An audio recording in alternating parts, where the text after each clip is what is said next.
Good morning, everyone. We'll call this special meeting of the Board of Finance to order, September 17th, 8 a.m.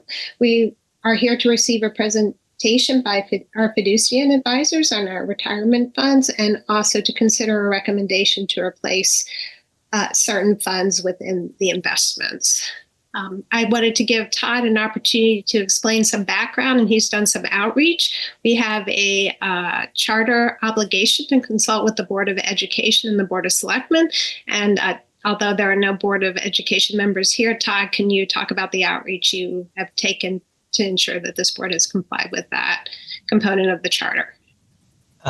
So we had our retirement subcommittee meeting, it was 2 weeks ago, where fiducian went through the whole presentation that we're about to go through in great detail, highlighting some of the changes that they're recommending making. At the subcommittee, there's representation from Board of Selectmen and Board of Ed. Not the Board of Ed, right? Well, at the subcommittee in general, there is representation. Oh, yeah, got it. Sorry. So the Board of Selectmen had representatives at the presentation. They heard this and they were in agreement with bringing it forward to the Board of Finance as we are this morning. There were no Board of Ed representatives that morning. Since then, I've had multiple conversations with the chair and the representative from the Board of Ed on the subcommittee, gone through the materials, discussed what the motion is. They were both invited to join us this morning. Business obligations prevented them from doing so. They were also in full agreement of what we're going to present. So they've seen everything. We've had multiple touches with both Board of Ed and Board of Selectmen in various ways. Kelsey, can you please have the minutes reflect that the chair of the retirement subcommittee did reach out to the chair of the Board of Education and the Board of Ed's representative, and that members were invited to this meeting but declined to attend, and that as represented to Mr. Burek, they are in support of the motion recommended by fiducian. Yes, I can pass that on to the clerk. Okay, thank you. All right, with that, why don't we begin with the presentation? We, just for members of the public, we have a retirement subcommittee that looks at our investments quarterly during the year, and then twice a year fiducian comes to the full Board of Finance to give us an update. All recommended changes to our investments are first reviewed by the subcommittee, but they are voted on by the Board of Finance. So with that, Chris, we've got Sure. Chris and Tyler, thank you.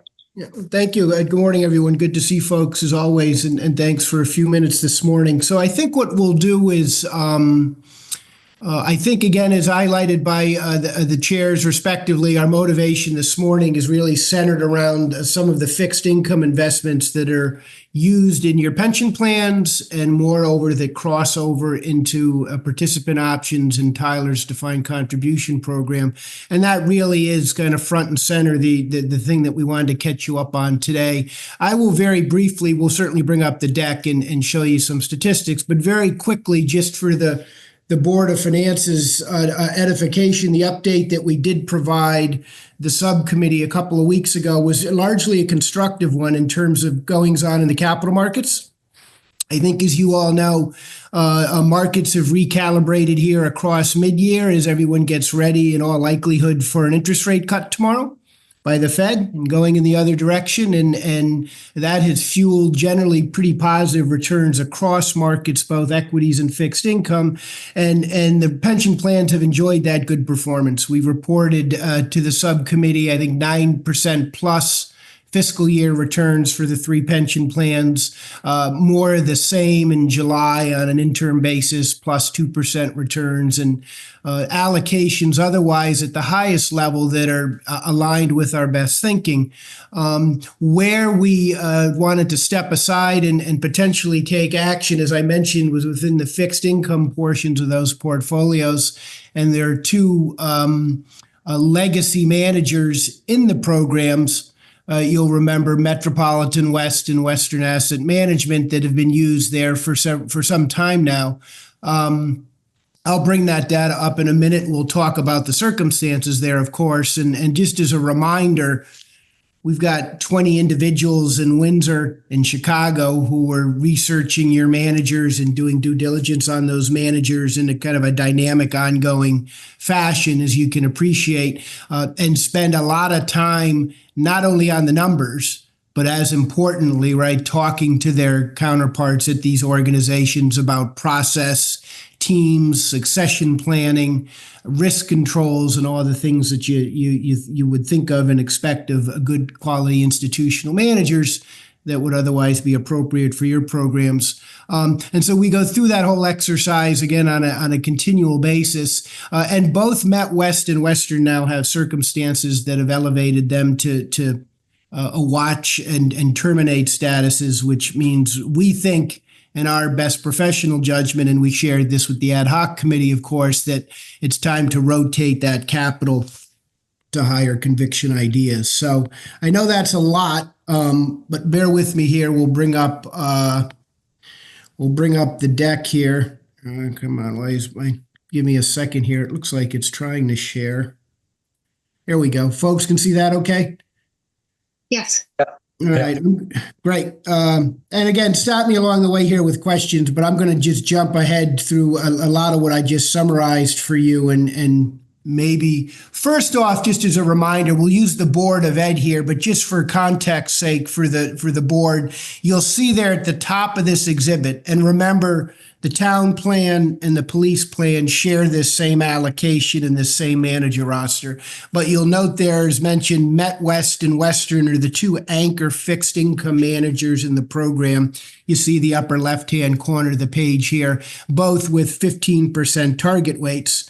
And the recommendation we're going to make is to, again, not change the larger allocation of the plans, the 37.5% stake in fixed income.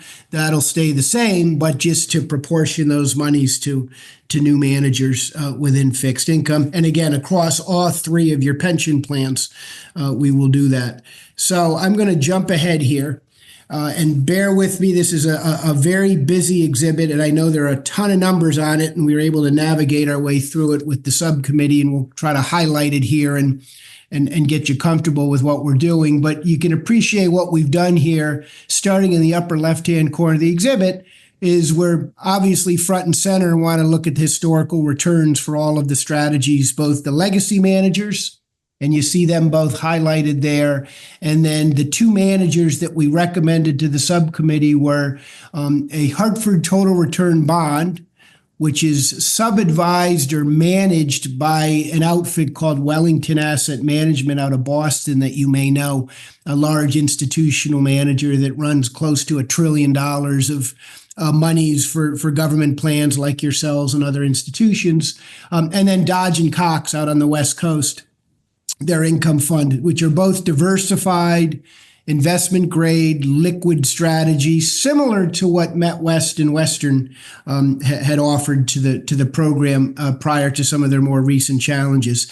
So no surprise here, right? You see that from a return standpoint, again, if you start in the upper left-hand corner of the exhibit, competitive historical returns for both the Hartford strategy and Dodge and Cox. Certainly, when you look on a calendar year basis in the middle of the exhibit in the top there in the center, you know, everyone's had their day in the sun to some extent, right? As you would expect, we liked MetWest and Western for their capabilities for a long, long time. There's been changes at both of those organizations and successions that have moved on to the next generation. And again, as I mentioned, our team in doing their due diligence and having their conversations just were on a go-forward basis, not quite as comfortable with those strategies as they've been in the past. And again, that's what motivates us to make the recommendation this morning to move forward. So start front and center, right? Good competitive returns, a competitive risk-adjusted returns when you look in the upper right-hand corner of the page.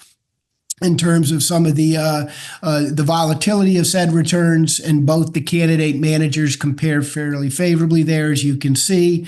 Interestingly enough, down 2/3 in the bottom of that same exhibit, you'll see the rankings, peer group rankings, both on a rolling basis and on a calendar year basis.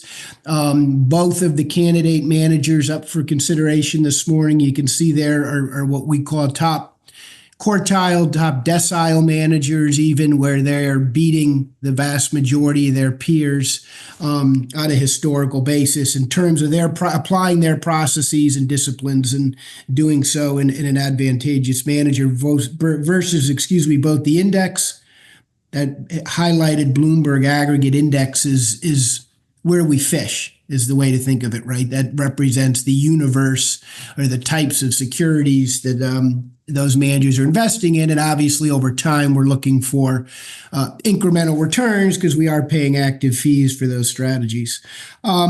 There's a series of differentiators in the lower right-hand corner of the page. I won't go through each and every one, but certainly you see there as a collective that by and large, both the Dodge and Cox strategy and the Hartford Wellington strategy rank pretty favorably on all those metrics, as you might expect. We did talk about, importantly, it's always a consideration, and the subcommittee rightfully asked this question in terms of fees and implications there in the very lower right-hand corner of the exhibit. You'll see there that, interestingly enough, an aggregation of the Hartford and Dodge and Cox will replace and offer up a little bit of a fee savings, right, versus what's in the program today.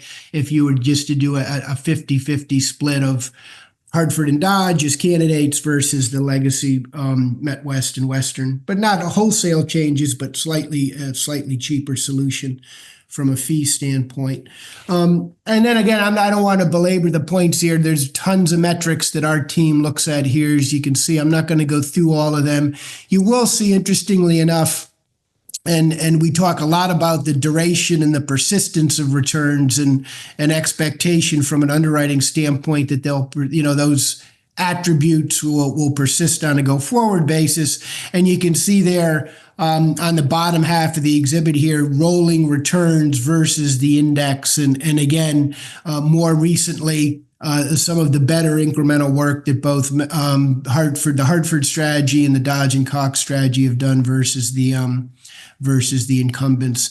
So I'm going to pause for a minute here and catch my breath and then see what questions the board might have. And I'll stop sharing in just a minute. But again, to summarize, in the three pension plans, we have MetWest and Western in equal configurations or weightings. The proposal is to replace them across all three of those portfolios with an equal weighting of the Hartford and the Dodge and Cox strategy and a rotation of capital, just the higher conviction ideas. And, we obviously want to stay disciplined on that front and be proactive with that and do that in a manner to keep your plans on track to generate the type of returns we need on a go-forward basis actuarially. So I'm going to stop sharing for a minute. I know that's a lot going on. Open it up to questions. I suspect there's questions. I hope there's questions. Chris, this is Art House.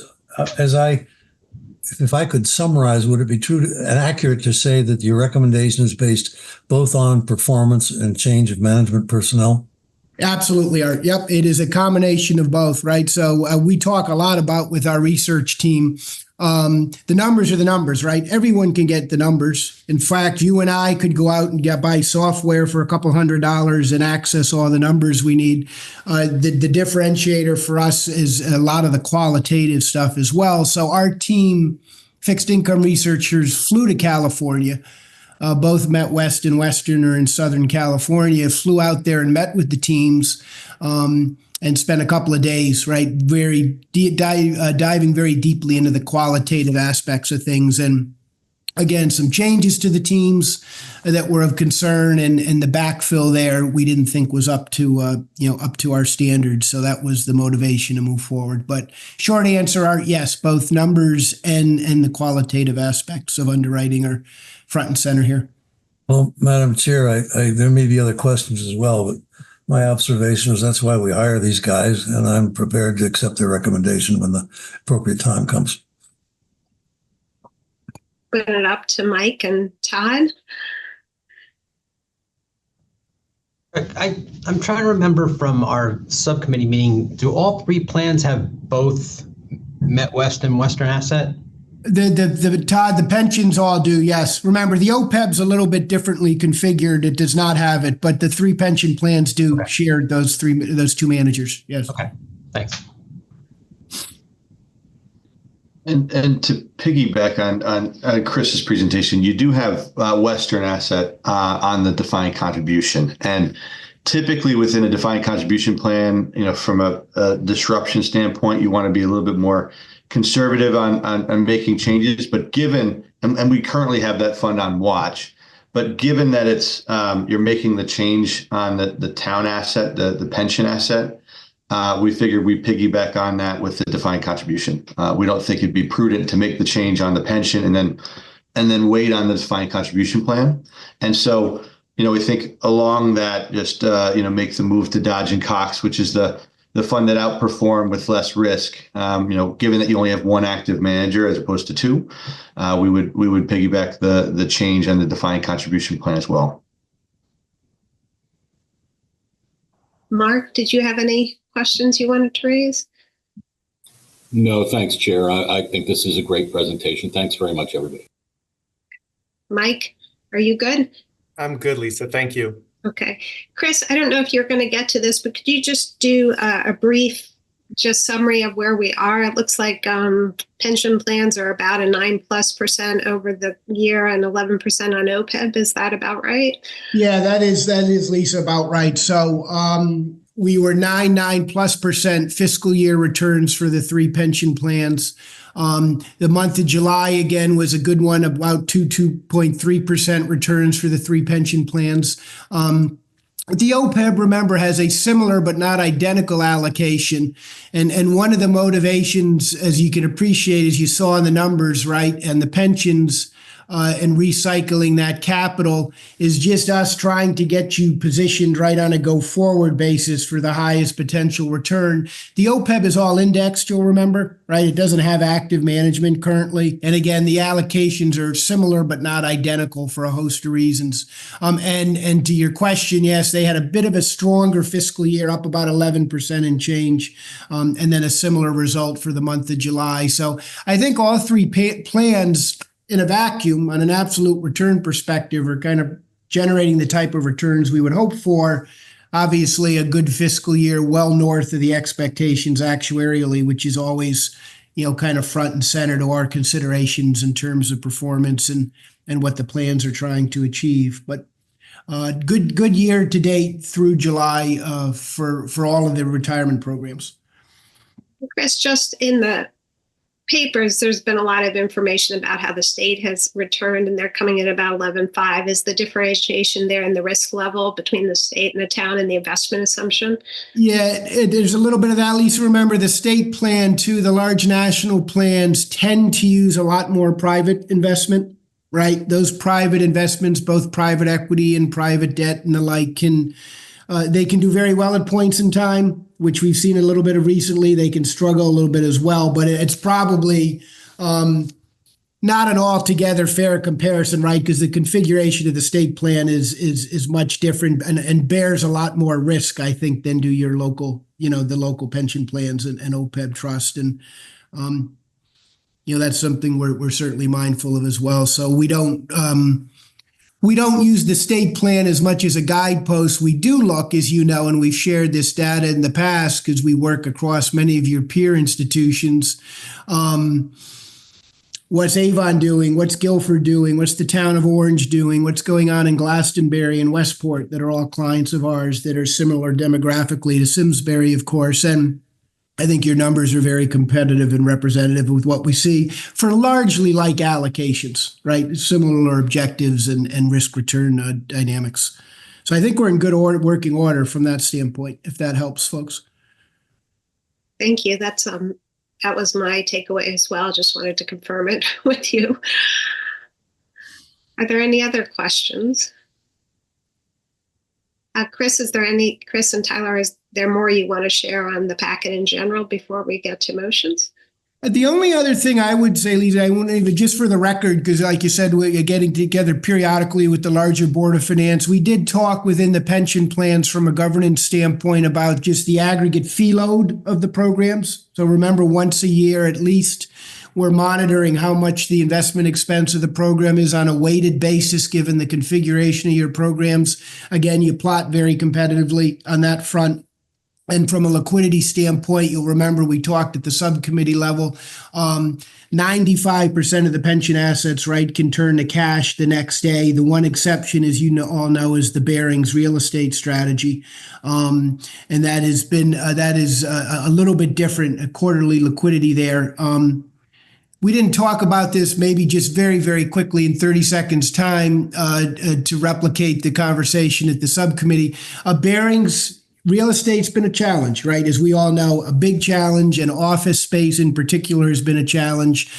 Barings, we think, has done a pretty nice job kind of reconstituting their portfolio, stepping out of some of the office exposure, bringing that exposure down. And there's been a level of stability in their performance now versus their peers. I think they're about 2.5% of their peers for the year and the 6 month ending in June. And they've taken action proactively to reconstitute their capital. And something we're monitoring, obviously, on behalf of the subcommittee and the board, and we'll continue to report there. But stability there, and I think good things on a go forward basis. So I think that's everything in the booklet. I don't remember, Todd, if we talked about anything else, if there were other questions at the subcommittee level that you'd want addressed here, but I don't remember anything. No, the only other thing, and it might have been in your explanation, Chris, and I missed it, but MetWest was one of the funds that for not for the last meeting and the meeting before, that Chris and Tyler had kind of said, we're watching that there's potential for something to happen. So they were, quite in front of that. The other one moved because of the facts and moved a little bit faster. But, it's to me, it's a good sign that these guys are on top of things and checking and kind of seeing the signs of something that might happen. So that's exactly what happened. So, good. It was, good observation by them. And Tyler, you had mentioned you were looking at the investment menu focus and target date funds. Can you just give a quick update to the full board on that? Yeah, of course. So because the defined contribution obviously is participant directed, what we did is spend some time on looking at the types of asset classes we're offering plan participants. Obviously, you could and select whatever asset classes you want on the pension side, but we're offering these investments to participants to select. So are they diversified? Are they in line with trends? And so we reaffirm that, the various asset classes, target date funds, stable value, index passive for large, mid, and small, index and passive for international, and index and passive for the fixed income space aligns really well with the trends that we're seeing. There aren't asset classes that you have that are an anomaly. Let's say there was a crypto asset class. It's not something we want to offer retirement plans. So that's where we benchmark that. And then, given the target date funds are a default investment option and very unique, we benchmark the T. Rowe Price target date funds against the industry, and they've performed really well. So overall, this quarter, we like to show, are we aligned with what most plans are offering, and is there a way to grow or reduce the number of investment options? But we're happy with the current lineup that you have in place. So, thank you. Mm-hmm. Are there any questions on defined contribution plans at this point? Chris, is there some way in the future you could sort of do a summary sheet for us that sort of says, fiscal year started at this amount employee contribution, this amount of town, this amount distribution, this amount we earned from interest, here's where we are now? I mean, I see the total amount invested on page 40, 40 through 42, but is there sort of a way to understand? We do have, Lisa, I'm trying to remember, Kelsey, right? We do have the 2-page summary that kind of highlights everything on a summarized basis. I'm not sure if that made it to the record for the Board of Finance this go round, but we can we do produce, Lisa, kind of a skinny down, literally 2 pages of stripped out numbers and balances and performance for the pension plans and the OPEB trust. I know we shared one with the subcommittee at their meeting. And I'm assuming, Kelsey, right, we can forward it to the Board of Finance as well, but we do produce it every quarter, Lisa, and I think it'll have what you're looking for. I can forward that over to you right now. Thanks, Kelsey. It looks like, do we have Art Wallace on the phone, or is that? Yes. Sorry, I'm late. Yeah, no problem. Art, I just wanted to give you an opportunity where one of the things we're considering is replacing some of the fund managers. We went through an explanation on that, but it was in the packet as well. But wanted to give you an opportunity if you had any questions on the motion we'll be considering, or just in general on the investments you're seeing. No, I think I'm good given the materials that were distributed. Thank you. Are there any other questions from members of the board? Okay, at this point, we'll entertain, I'll ask for a motion to accept, and Chris, let me know if I get this wrong, and Todd, to accept Fiducian Advisor's recommendation to replace the Metropolitan West Total Return Fund and the Western Asset Core Plus Bond Fund with the Dodge and Cox Income Fund and the Hartford Total Return Bond Fund with all 3 of the town's pension plans. And Tyler, do we need to add anything for the contribution plans? Yeah, the Western Asset to the Dodge and Cox fund, excuse me. And the Western Asset Plan to the Dodge and Cox Fund for the defined contribution plans. Is there? I'll move that. Who made the motion? Art House did. Okay, seconded by Mike Doyle. Is there any further discussion? All those in favor, please say aye. Aye. Any opposed? Okay, that motion passes unanimously. We did have the support of both the Board of Selectmen representatives on the subcommittee and the Board of Education representatives as represented to our chair, Todd Burek, of the Retirement Subcommittee. So with that, it appears without objection. Is there anything else for the good of the order? All right. With that, may I have a motion to adjourn? So moved. We'll go with Mike, second. Second. Okay, all in favor, please say aye, and we'll see everyone next Aye. Wednesday. Thanks so much, everyone. Bye-bye. Have a great